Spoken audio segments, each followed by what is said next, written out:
Writing a review for a game like Half-Life over 10 years after the fact is rather difficult. It's rather difficult because, by modern standards, the game is not very good. If it were released today, it would be quite hard to recommend it, while some other older games like System Shock 2 or the original Doom are just as relevant today as they were 10 or 15 years ago, but Half-Life isn't. The fact that Half-Life isn't relevant today is in fact testament to its quality. You see, Half-Life, in all its magnificence, brought about such a paradigm shift in the way games were made, and not just first-person shooter games either, that every game tried to be the next Half-Life. And what this means is that the concepts and ideas that made Half-Life such a magnificent game have been replicated over and over and over. And while few games can be said to be better than Half-Life relative to their peers at their respective time of release, the mechanics which made Half-Life so wonderful have evolved over the years in a pretty significant way. So for a Half-Life virgin, playing the game today would not be a terribly thrilling experience, but anyone who popped their Freeman cherry back in '98 knows that modern computer gaming is split into two eras, pre-Half-Life and post-Half-Life. Make a forum thread asking about the top game stories of all time, and you're guaranteed to get quite a number of people saying Half-Life. It was widely recognised and is fondly remembered as having a great story. The truth is, though, the Half-Life story is nothing special. In fact, it's barely more than a glorified version of Doom's story. An experiment goes terribly wrong at a self-contained underground research facility called Black Mesa, and strange alien monsters materialise from an alternate dimension and start biting people. Soldiers come to, quote, rescue people, though they mostly do this with bullets through the head. Consequently, you find yourself fighting man and alien alike, beginning as survivor and ending as saviour. There's a little extra fluff and some intrigue in the form of the G-Man, but the story is really quite boilerplate. Where Half-Life truly excels is not in its story, but in its storytelling and how the game constructs a world that puts computer game mechanics into a believable context, something games rarely if ever did before Half-Life. The game uses an unbroken narrative structure taking place entirely in first person, with gaps in the storytelling only when Freeman loses consciousness. Storytelling set pieces, like for example how a lift full of scientists plummets past you when you hit the call button, which shows you that the facility is falling apart, makes the gameplay experience and the storytelling mechanics one single inseparable entity, and that enhances the immersive feel of the game a great deal. The game opens with one of the most iconic computer game scenes of all time. It's one that has been emulated in one way or another by most shooters ever since. Rather than being thrown into the game after the disaster with perhaps a screen of text serving as a prologue, the game opens before the disaster. We join Gordon Freeman travelling deep into the bowels of the facility on a tram.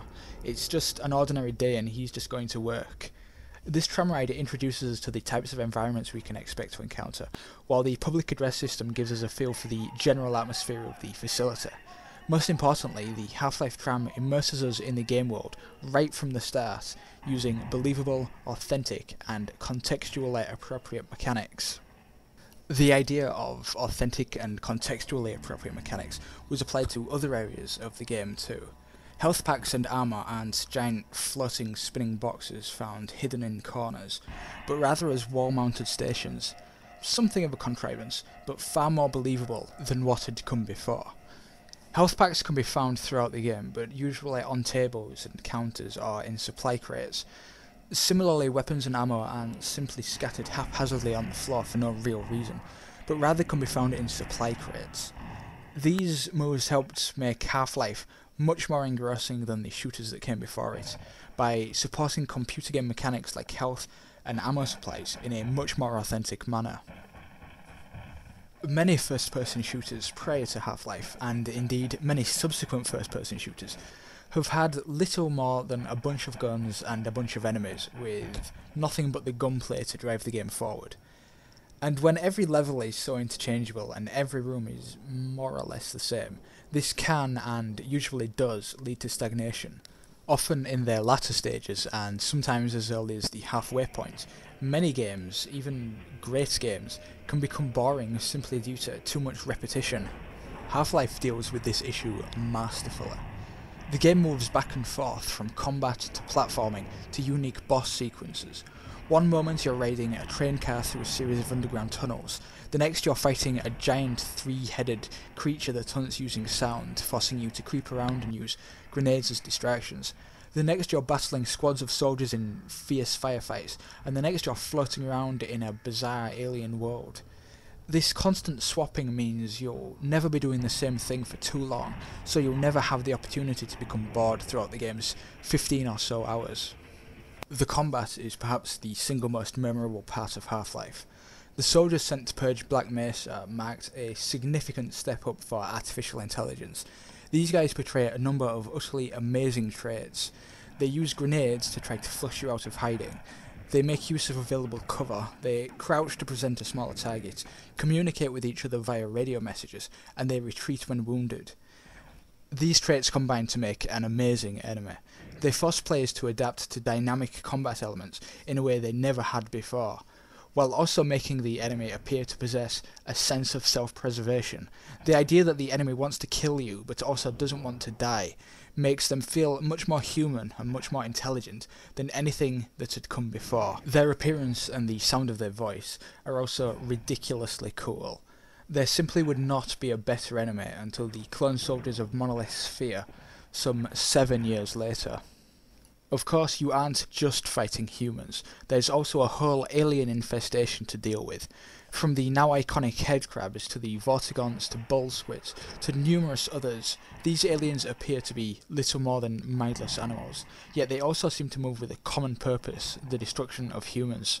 These creatures really aren't anything special in terms of how they affect gameplay, but each enemy has a very particular style of attacking, meaning you're constantly having to adapt and adopt different combat strategies, which is something many modern games have gotten away from, sadly. Half-Life isn't the first FPS to blend platforming elements into its core gameplay. I recall playing a game called Exhumed, which for some reason goes by the god-awful name Power Slave in America, some 2 years earlier, which married FPS and platformer, and like Exhumed, Half-Life's platforming aspects are not particularly impressive. Contrasting the rest of the game almost absolutely, Valve never really managed to make these areas feel authentic. In fact, some areas, like a huge expanse with nothing but a series of crates hanging inexplicably at a variety of heights, feel ridiculously contrived. While nothing in particular feels contrived about the alien world of Xen, the end of the game, it is nevertheless the weakest single part of the game, and it's just really fucking annoying, isn't it? Despite the weakness of the platformer areas, they do serve to break up the other elements of the game, which helps with the pacing and prevents stagnation, and this, overall, truly does help the game. I'm not a big fan of mods, mainly because they're mostly multiplayer, and I'm no fan of competitive multiplayer shooters. But Valve's support of the modding community simply cannot go unacknowledged. Through the modding and mapmaking tools released, through Valve's continued support of amateur developers, and through the skill and determination of those modders, some amazing games have been made. Games like Counter-Strike, Day of Defeat, and The Specialists, and even some single-player mods like the magnificent They Hunger. While Valve did not really start anything with the modding scene, they helped keep modding communities alive in the finest tradition of the greatest developers. Male animals of superior breeding and fitness are often kept to stud, their sole purpose being to spread their genes far and wide, and help to make the next generation as strong and fit as they themselves. And while these animals grow old and frail and eventually die, their impact on the gene pool can be seen for generations through their offspring. The exact same thing may be said of Half-Life. It is old now, and frail, and perhaps close to death, but its impact has been so profound, and its influence so widespread, that successive generations of computer games are stronger and fitter as a result. If we were to take a close look at today's, and indeed tomorrow's, greatest first-person shooters, we would surely see more than a little bit of Half-Life looking back at us.